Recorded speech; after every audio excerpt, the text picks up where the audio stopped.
Welcome to a redhead rewriting reality, presented by multi-genre author Kimberly Sue Iverson. A place where stories become companion to life, where stories are bridges that connect us all, and conversations feel like coming home. I am your host, Kimberly Sue Iverson, and today I'll be sharing with you a story that's close to my heart.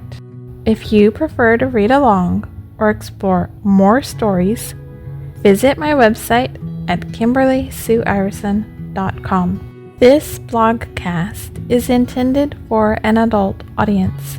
Themes and topics may not be suitable for all audiences. Listener and viewer discretion is advised. Now, get yourself comfy and make yourself at home as we dive into today's tale. Yes, I'm a bitch, just not yours. My eyes are killing me. I'm doing myself no favors for trying to work with my body and killing it with designs. I've been working on a major rebranding for my site and work, which means that I'm also working on ideas for new logos and headers to use, taglines, and all of it. Not just, I'm going to slap a few new colors up and call it good. First, I have to figure out the colors to begin with. Then, figure out the rest once I decide on colors. By the time of this post, I may have them. If you've never worked with website design and book covers, then let me tell you how nitpicky I can become with color choices, because there is a psychology to it. There is a million different impacts that you can have with choices. You can destroy readability on your site if you're choosing bad colors, like a lighter tone on a white background, or the reverse. Brand coloring and imagery also conveys an idea. I've been using a black and white theme for a while, and my imagery can be shadowed, which may not change too much. I'm just incorporating and adjusting a lot of the rest that goes with it. I couldn't say when I last did a major rebrand and overhaul of everything. It has been quite a few years. It matters to me how my brand is conveyed, just like when I write. I want a really good experience for my readers, but also for visitors to my sites. I used to be friends with this one author who literally has zero care in the world to what his visitors experienced on his site. He would say he should fix his site and do nothing for it. I learned, though, that what it really was that he wanted another to offer to help, and he'd just accidentally let them do everything for him. As far as I heard last year or so, now he leans on AI a lot for everything, making images, editing, and more, and he doesn't disclose that to the point that I'm going, man. I just think that's such a disrespect and broken trust toward readers. I say broken trust because it's a lot of how trust is built with anyone in any category. If you're dealing with someone and you are going into a space of people pleasing to a point that you're not open about something you don't like them doing, it's a trust issue on both sides. The other side is trusting that we're going to be open and honest about our own wants and needs. So when we don't do that, how can they trust us? Just as much as it's important that on their side, they're open with us and conveying who they are in a deep way. When it comes to writing or branding, you're trusting me to provide you a good experience, so it's something to take seriously. As a reader, listener, or a visitor to my sites or work, you are coming in with a slight expectation of me ensuring that your experience is a good one, since it's a basic etiquette of customer service. I provide an experience to you just like a restaurant might. When you first enter a restaurant, you come in with a slight expectation of it being clean, a good environment, a clean one, a respectful one toward you, your wants, your needs.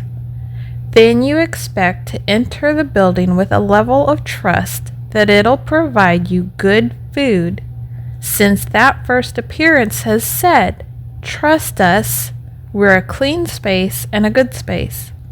When you get a good waitress, host, whatever, then good decent food presented well, even if it's a fast food one, you're building trust in this provider.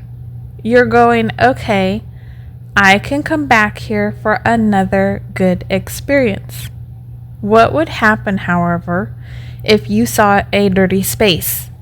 Then the staff were rude. The branding just a basic white wall, not even a logo for it. Nothing is cohesive. Feels weird to consider and think about, correct? Exactly. It's trust. You trust me to provide a good experience since I say I will, since I am honest and open about what I'm doing and how I'm handling it, so you end up trusting that if I give you a book to read, it will be good. People underestimate branding, consistency, and all that goes into the behind the scenes of art too. It's as important when you're an author or creative to consider all of that. I don't speak as an expert, since I do it all on my own. I have plenty to learn and can. It is important to me to convey a certain level of trust to people and message. I could do way better for plenty of it and all of it. It's why it's also important for me to continually learn and improve all the time. And no, I won't trash that author by saying his name. Karma will deal with him appropriately, as long as he leaves me alone and stops trashing my name to people. If I find he's still spreading lies and rumors about me, then I may slightly be inclined to tell the truth about him. All I have to do, tell the truth and not lie. Why I will never understand people spreading lies and rumors out about me. By that time you know I've got a lot of truths about you. You probably don't want me to share, right? Which I suppose is why they trash talk me when they get insulted by me. It's like this bully I've dealt with on the game I'd played. Out of nowhere, he blasts me because I'd said to someone that he was acting like a bully toward me a lot more as of late. He was. Suddenly, I'm blasted in chat as all sorts of vulgar names, and he wouldn't let up any time I came near the chat or others talked about me, spreading lies and rumors about me, and I told someone I gathered why. I knew a lot about him and could easily destroy him by telling the truth. So eliminate the possibility for people to believe my word and take me seriously? And then what would happen if I did speak the truth? Could be why many will do that.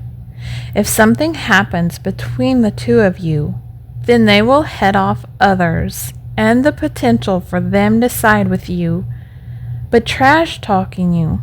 If something happens between the two of you, then they will head off others and the potential for them to side with you by trash talking you. That way your word is trash according to others. I always back off when I see it. Wanna believe someone trash talking about me? You do you. You're definitely proving you're not a friend. This fellow author tried to do it with my best friend.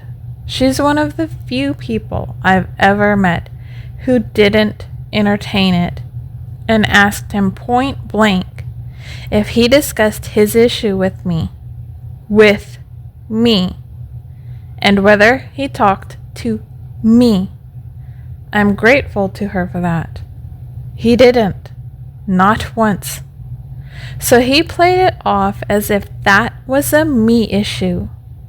I didn't know we had a problem until my best friend told me what he'd been telling her. And I found out it was because he said I ignored his messages. Messages I never saw, messages I wasn't aware of, messages I got when I was trying to not walk off a bridge in a very dark moment of mine. I kept getting logged in on an app that I didn't have notifications on and wasn't aware of messages or anything. When I finally logged back in a month or so later, I only saw a couple casual "hi, how are you" kind of messages, and that was it. He'd said he messaged me a lot. I showed my best friend the messages, 3 casual ones. Let's also just get one thing clear. I owe nobody my time.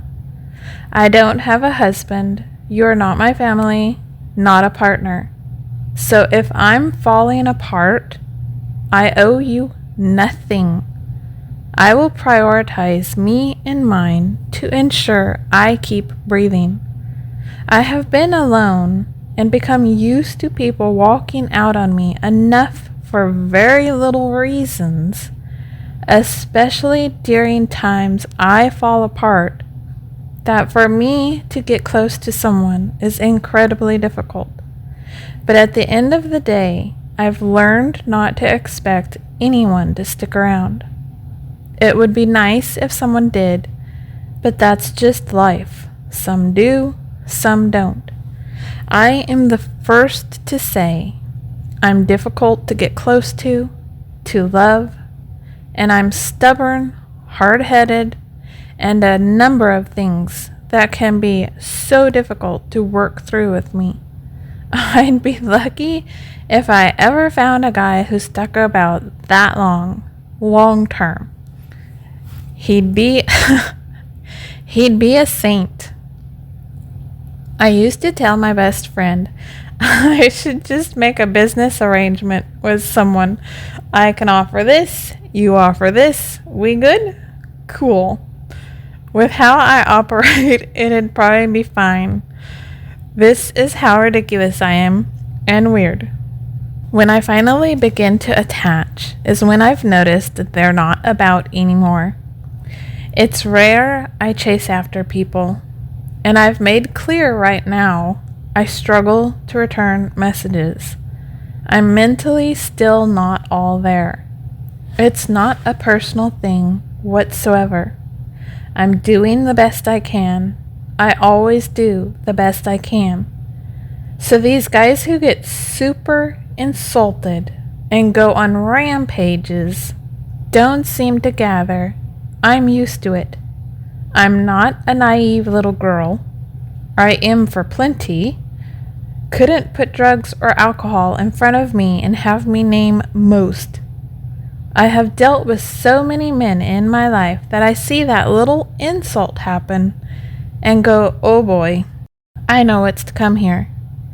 Sadly, I can sometimes sense a guy will go that route and haven't yet learned to back off before then. It's like there's this part of me that has those voices in my head saying I'm just too picky, too judgy, too whatever. I essentially talk myself out of it, and it bites my little butt in the end. Now, biting can be fun, but not that sort. It makes me think of the guy who began stalking me on a game I played. I sensed his temper. I sensed he may be the little cray-cray temper if I wasn't careful, and that little part of me was trampled down. The whole mannerly didn't want to be mean and cold, because I'm called that by plenty, and my mother did, my brother did, and does. So I'd talk myself out of the gut instinct I felt, and go, this one probably won't. You're being too harsh. On and on. Byproducts of being abused, harassed, told off. When I did things for my safety and personal security and was made to feel wrong for it. Trusting my gut and not having the support to back me up. I know a lot of women love to go on and on about patriarchy and all of it and use that as an excuse, but I wish more would gather it isn't one thing. Life is too nuanced, I didn't become this way because one person betrayed me, or that one group, whatever have you. I became this way because of being around different people with different viewpoints, and each of those individuals chose to hurt me, be kind to me, or otherwise. I'm sure not all chose their behavior. I was around family and friends and life and social aspects. We are not all one experience, one thing. It is way too easy to try to lump issues or problems, good things, bad things, into one category of why. But life has too many nuances. Some of us, I am sure, absolutely change because of one particular major event that utterly shifts our reality, and we forever have changed. I think of many who said they had a kid or got in an accident often have said so.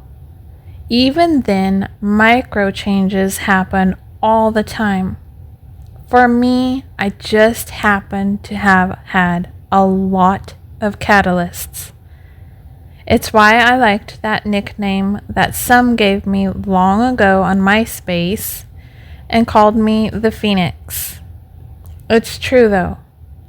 Even now, whatever shift I'm going through is one of those bigger ones because it's causing me to focus on rebranding, not just my work. I've been focused on my health more, my body, and even foods. I can't eat what I used to. I have utterly burnt down and died, and I am slowly coming back out of the ashes, figuring out who I am, where I want to go from here. I'm just not into accepting bare minimum at this point anyway. The bar is raised. That bar was raised long ago. One can't enter my life and just guess that acknowledging my existence is enough to catch and keep my attention. Even if it seems I am highly attached right off, I am most likely not. Or, on the flip side, if it seems I don't care at all, I am most likely not that. I know the troubles and issues I have. I am the first to say so. I am the first to full on also say that I know full well that I am always going to be something to someone. Too cold, too nice. Not nice enough, not cold enough. Too good, not good enough. Too loud, not loud enough. But at the end of the day, I never can understand someone who will get insulted to the point that they think they should trash us on their way out. You have a problem with me and think it'd be better for me not to be in your life. Okay? I accept that. I get it. I understand. I am an adult. If it were the reverse, there's not much I'd be able to do to shift the viewpoint once we reached that space. Unless, of course, the person is doing it because they want the acknowledgement or potentially attention. Be truthful in that case. Be honest and open with communication. Otherwise, I'd accept the loss and understanding of someone wanting to move on. It would hurt beyond words, though. Often I hold back from fully expressing my feelings, more if that person and I were close, getting close, and they'd taken space without a word. Had that happened too much, then they come back and expect things to be the same. You walked out of my life without a word for a while, and now I'm to hop back in? Oh yes, total hypocrite here, considering I'd like the reverse to be okay. But for me, often if I'm opening up and attaching with emotions, and someone disappears on me, getting me back to that space is going to be a struggle. I have typically detached and moved on. It depends on the person and the effort put in, though, since as I think about it, if I did the same and I came back, I'm not going to ask for another chance. I will simply talk to them and explain what happened and work hard to be present from then on. Usually, if I disappear, something big has to happen. So I won't put in the effort to begin with of reconnecting unless it's someone I truly want in my life. I wouldn't want to accidentally do the same to them again. But then, nuanced. Not every situation and person is the same. There's always something going to be off or wrong about me or you for someone. Whether they are a romantic connection or friend or acquaintance even. I have a mouth that I cannot curb. I am used to being alone and independent. I am okay with my own company. Yes, I experience loneliness at times, but I used to even when in my 20s and I'd go out with friends. Again, that's just life. I like guys to take over the lead, but if some random guy thinks just entering my life is enough for me to hand off the control and be all okie dokes, you lead. I mean, he'd be a total fool, let's face it. Yes, let me drop all my trust issues in half a second and lean on you, random human, when I have had people I've known longer and trusted more completely shut me out and walk out or hurt me. Let me lean on you and allow you in when I've had people one day say they loved me and adored me, and literally the next day they were gone without a word, never to be seen or heard from again. Men who've approached me as a friend to say they'd like to marry me because they think we'd be good together, then go back to their wife. As in, I was probably just that hurrah to feel good about themselves, when they really were just looking for an excuse or whatever, but would have ended up back with a wife anyway, since I'd seen a pattern of that too in them. So they weren't really looking for a wife as much as a reason to stay separated from their wife, or divorced, I don't remember. Think that's an odd proposal. I had one guy who was Mexican, and I point that out specifically for the reason coming up, who lived across from us for a while. He and his cousins used to constantly try to flirt with me. One of them was another stalker I had, and he literally had stood in front of his wife, who didn't speak English, while she held her son in her hands, who was a baby then, and he said he would leave her for me. Not a joke. Dead freaking serious. I bet had I been a disgusting enough person and I said yes, he would have. I say that because besides him and his other cousins always trying to get me to go out with them, it was a pattern of behavior for them too. His other cousin, the one who'd stalked me for a while, was trying to hit on my then best friend who was underage. He was mid-20s, I think. Didn't care. The guy wanted a wife.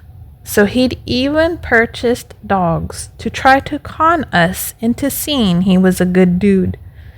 Me and her prayed that the dogs ended up going to a good place after he gave them up. If you think that's a joke too, yeah, no. Patterns of behavior and the types of people and men I've been around. Guys will sometimes enter my life and we get to talking, so I'll bring up what happened with my ex to explain why I'm not comfortable with certain things happening super fast.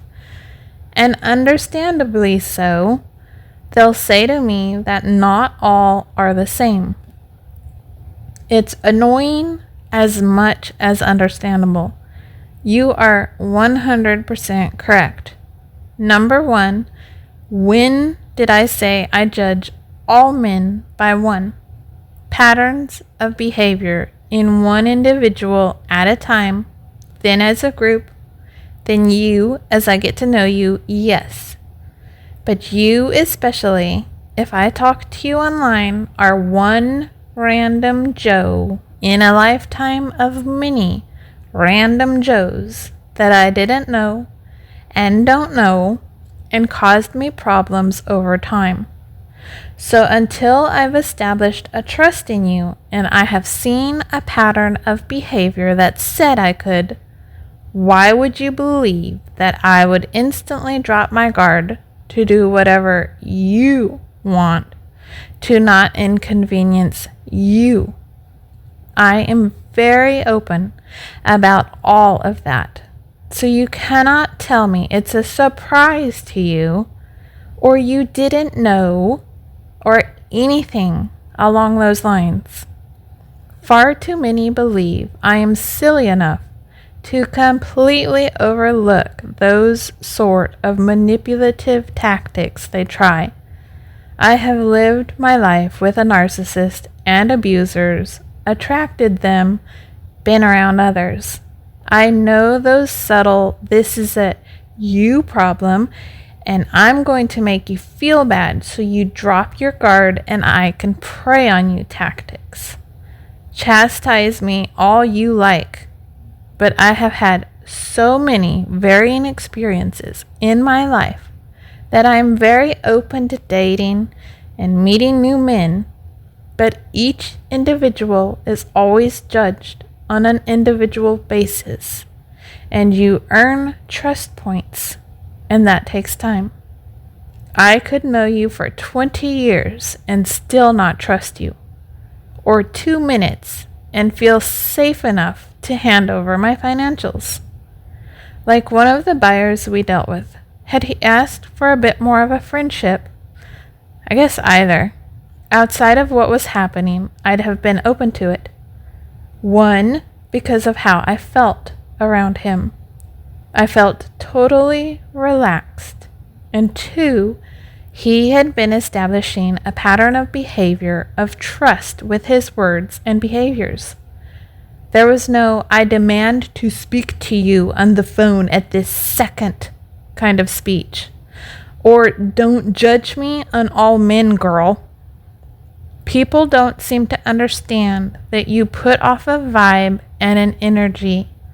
It's science, people, not woo-woo, whether online or off. With your words, actions, and far more that is unspoken, I certainly have perfected the stay away vibes, apparently. The witch with a bee vibes.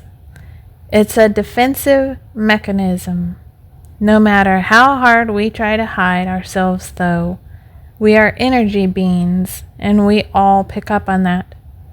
So whenever I encounter someone who is insulted by the idea that I don't do as they think I should, and behave or act as they expect I should, because others this or that, fine. Don't be around me. I am content with myself, but always leave the door open to more with anyone, typically. That doesn't mean I won't compromise too in a moment of connecting with someone. I will not bulldoze people to have my way. That is not the type of person I am. Smug, arrogant. I'm sure I come across that way at times. I understand all my issues fully and that others have theirs. I have a huge tolerance for a lot of bad that others may not because I understand. It's not easy to get to me. Sometimes it's way too easy to get to me. I'm never going to be dumb enough to say that I am not capable of being conned or otherwise. I can be manipulated. Some hot Asian dude who's got oozes of charms and knows all the right words and moves, and I'm probably going to unconsciously drop guards I should keep up. And for me, attractive doesn't always mean model status. Rugged, raw, normal, nerdy, and more can attract me. Odd and different. Like Johnny Knoxville. I've always found him super hot for whatever reason. Gary Oldman too. Human behavior for ya. We tend to drop guards unconsciously that we don't want to for whatever we feel attraction toward. We may act out of character, utterly stupid, and get fully blindsided. It doesn't make us stupid. It makes us human. I've been screwed by plenty of individuals, and many would say it's because I trust too easy, or I'm naive, stupid, you name it. Others may say I was manipulated, lonely, attracted the wrong person because XYZ, or because predators often target people like me who've been victimized since birth. There's such a laundry list of reasons for why things happen to us or experiences we go through. At the end of the day, sorry to break it to all you doctors and smartest of smart, emotionally intelligent, rich, poor, dumb, or not people. We are all human, and we simply really screw up sometimes. Good things happen to bad people. Bad things happen to good people, and everything in between. Life just happens to us at times. I do often say there are reasons behind it too. You learn now what you need to become later. Each of our experiences creates this version we are now, and this version of us now is creating our future version. Many don't want to discuss the past them, but love history, which is kind of amusing to me. I will talk about my past because it shaped who I am now, and I frankly don't care if someone doesn't like it. That history was important for me to become this version now. If I don't discuss what happened, I can't learn from it, make sense of it, or understand it. I also can't understand and become a better person by pretending nothing happened. I can't learn better behavior patterns from the previous experience of how not to be. We shouldn't make it our entire identity and become stuck in that space. But we shouldn't deny ourselves either. We sure as hell don't need anyone making us feel bad for it. You don't want to hear about my past? We'll find another who doesn't think as deep and prefers to remain on the shallow aspect of life. Eventually life will happen to them, and they too will deep dive. Not all will, but many do. That's something many think affirmations don't work for. You're not altering this current reality. You're altering who you're becoming. You can certainly manifest instant results, but you're creating a future reality and bringing things in. Life still has to position items and people around you to create the future you or what you want. It will take a minute. You can't go from today 1,000 pounds to tomorrow 5. It took time to get there. You are reframing everything around you to create that smaller you. It'll happen. That's the key to life. Pay me at the door, Doc Kim here. There's no one secret formula for stuff. We screw up. We try again. I think the real key is not to permanently close a door to whatever dream we have, and just keep being open and trying. Some don't think I'm open to a relationship when they hear me. Some think I'm naive or live in a fantasy land. I have high expectations, and on goes the critiques, left and right and upside down. I am open to a relationship with, yes, an extraordinary person. You know, someone who can actually be a best friend to me, enhance my life, and inspire me not to feel being alone is better. I don't seek romance. I don't seek fantasies. I'm open to that sort of fun, but I'm boring and simple and just seek a really good companion to life that I want to hang out with all day, every day, and never quit. I've said it 1,000,000 times. I am looking for my best friend. I'm also just reserved and hesitant and have trust issues. I'm crazy, so perfectly beautiful. I'm sure even with my branding I'm working on, someone will have something to say about it and critique it or have issues. That's the wonderful thing with anything we do, say, or how we live our lives. Someone somewhere is going to have something to say about it. To that, I say bah, or bah humbug. Get off your little high horse and ensure your life is perfect before you come judging mine and my behavior. Like the author who wanted to look down her nose at the way I did stuff when she had a lot of money she was able to spend and make amazing things with these higher end programs.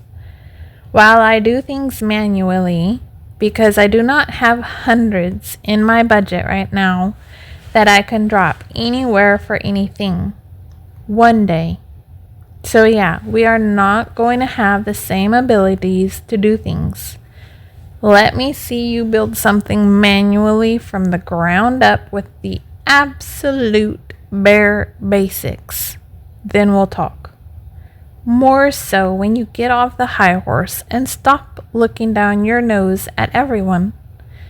Maybe that's why I'm not a millionaire. I need to get up on one of those high horses and start looking down at people. Seems to be a common thing. What I used to tell my editor, though, about what I want to do when I am able to afford it and put that into my budget, is curate a site and collection of lessons that can help people learn to write and storytell and have access to free, good help they wouldn't otherwise when they're starting out. There's more to it, but I am not going to blast my idea to the world. Saying that made me think of the movie I saw recently, Honora. Hello, that's my book title. I keep seeing it and going, since when does anyone call something Honora?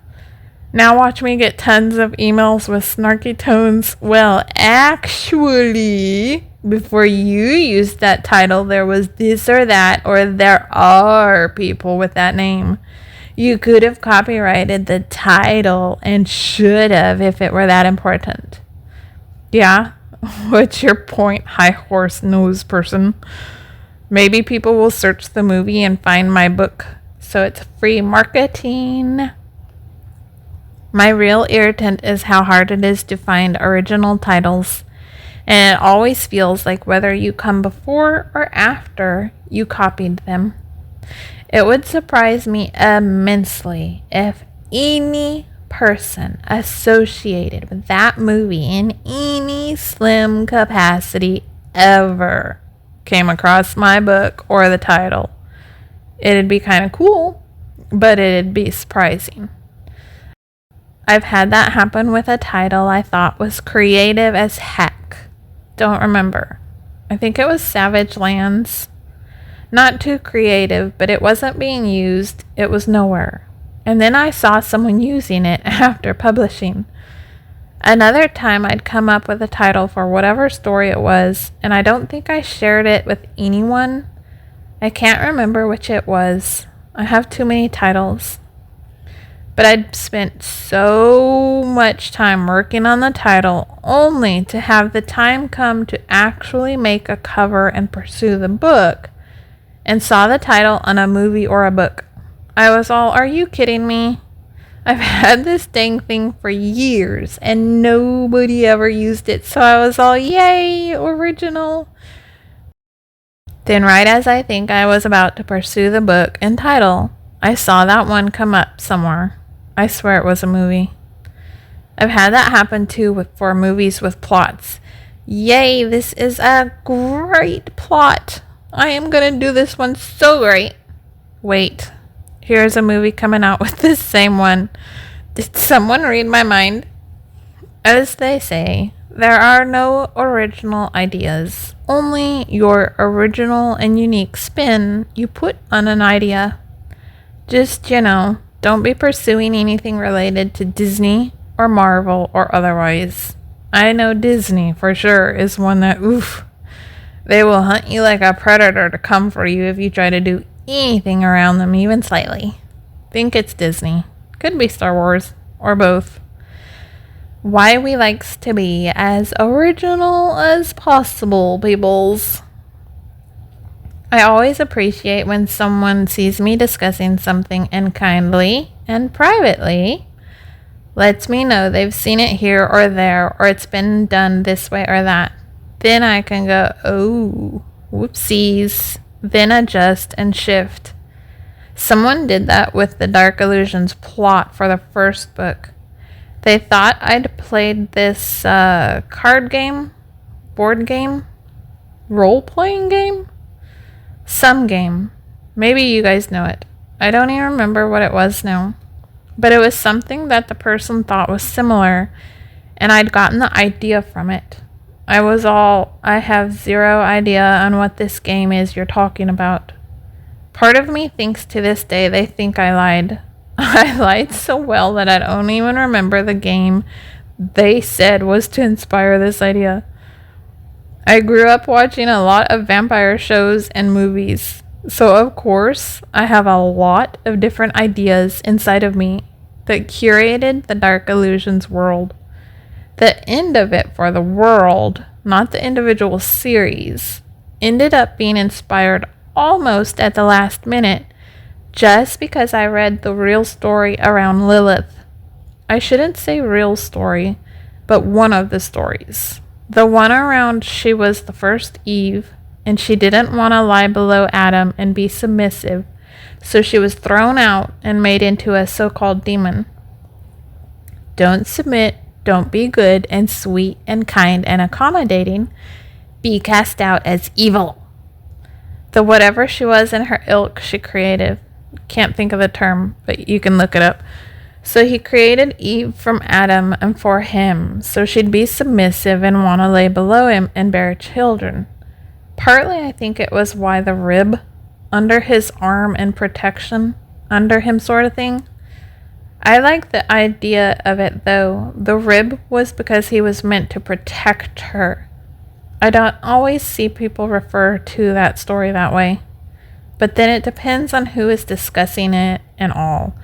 One side will want to give the impression only good behaved little girls are worthy, and another will say strength, having a spine, and mouth on you is evil.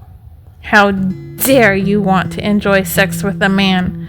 You are simply to lie there and make babies for him. Stuff I see when I read comments, blogs, hear it discussed, whatever. Well, women are both depending on who they're dealing with, so have fun. I can be submissive as hell and sweet as a purring little kitten with one guy I know full on is trustworthy and will take care of me and is capable of it. And another, I can be Lilith and a demon of the friggin' night who will squash you like a little bug and bite hard if you try to touch me. So if you're getting a certain temperament, well, ask what you're doing and why you're making me feel I need to be a certain way. Or maybe I'm just wound up and wanting to challenge you to see your birth. Who really knows? More to come. Thank you for reading and subscribing, or listening in this case. I'm beyond grateful you chose to spend this time with me. What are your thoughts? Engage with me and start a conversation. Just don't be rude about it. And as always, your shares are so incredibly appreciated. Share with anyone you think may enjoy this. Word of mouth is the best form of expanding the reach, so this reaches the eyes and ears of whoever may enjoy it. My donation link, if you'd like to support this and help keep it going, is ko-fi.com/Kimberly Sue Iverson. That's ko-fi.com/Kimberly Sue Iverson. Every little bit helps, so thank you for your generosity. Remember, kings and queens, everyone is fighting battles inside nobody can see. Who are you willing to see today? And who are you willing to let see you today? I hope someone brings a smile to you today, or you can bring a smile to someone else. If you'd like to follow me on social media, you are more than welcome to, and I'd love to connect you there. For Instagram, Facebook, and Threads, I have to use Kimberly Sue Iverson. There is also a page for Redhead Rewriting Reality on Facebook, but for X, Twitter, Blue Sky, Telegram, and most other socials, you can find me under Kimber Bites. That's KIMBERBITES, which is what I normally use. Do you like Snapchat? Feel free to add me under Feisty Kitty. That's FEISTYKITTY. I had originally installed it for a friend, but have since just left it up. I usually try to use the same picture across the board, but you can always ensure you have the right person by checking my website link cave, which is KimberlySueIverson.com/linkcave. Want a chance for your story to be featured? Whether you're an author starting out, published and want a boost, have a tale of old to tale that has been passed down through family, or just want to share your own life experience, get in touch. Email storiesToRead@KimberlySueIverson.com. That's storiesToRead@KimberlySueIverson.com.